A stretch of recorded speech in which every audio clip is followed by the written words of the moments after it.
ঢাকায় এক আলোচনা অনুষ্ঠানে একদল লোকের হট্টগোল আর উত্তেজনার মধ্যে সাবেক মন্ত্রী আব্দুল লতিফ সিদ্দিকী সহ বেশ কয়েকজনকে ডিবি কার্যালয়ে নিয়ে গেছে পুলিশ।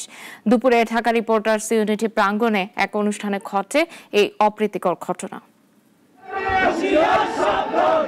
সকালে ঢাকা রিপোর্টার্স ইউনিটিতে আমাদের মহান স্বাধীনতা যুদ্ধ এবং বাংলাদেশের সংবিধান শীর্ষক এক গোলটেবিল বৈঠকের আয়োজন করে মঞ্চ ৭১। অনুষ্ঠানে প্রধান অতিথি হিসেবে উপস্থিত থাকার কথা ছিল গণফোরামের সাবেক সভাপতি ডক্টর কামাল হোসেনের।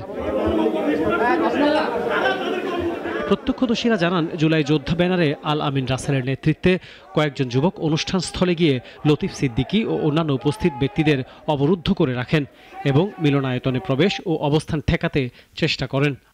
আমি ১৬ জুলাই বলেছি এই সরকারের পতন চাই। বৈষম্য বিরোধী আন্দোলন যারা করছে আমি তাদেরকে ১০০% সমর্থন করি। উনি কে, উনার পরিচয় কি, উনি কোন ধরনের লোক, এগুলো তো যথেষ্ট আপনাদের জানা আছে। নতুনভাবে এই ফ্যাসিস্টের দূষর খুনি হাসিনার যে দিল্লির প্রেসক্রিপশন এখানে আওয়ামী লীগ পুনর্বাসন করার ঠিকাদারি নিয়েছে, তার ব্যাপারে আমাদের কোনো আপোষ নেই।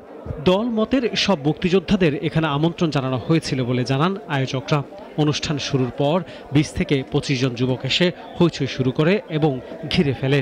আপনারা জানেন, আব্দুল লতিফ সিদ্দিকী আওয়ামী লীগের শুধু প্রেসিডিয়াম মেম্বারই নয়, সে একজন ভয়ঙ্কর লেভেলের দুষ্কৃতিকারী।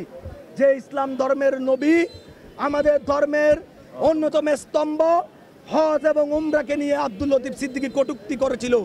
খবর পেয়ে এডিসি হাফিজ আল আসাদের নেতৃত্বে পুলিশ লতিফ সিদ্দিকী সহ কয়েকজনকে ভ্যানে তুলে নিয়ে যায়। আনোয়ার হোসেন, নাগরিক, ঢাকা।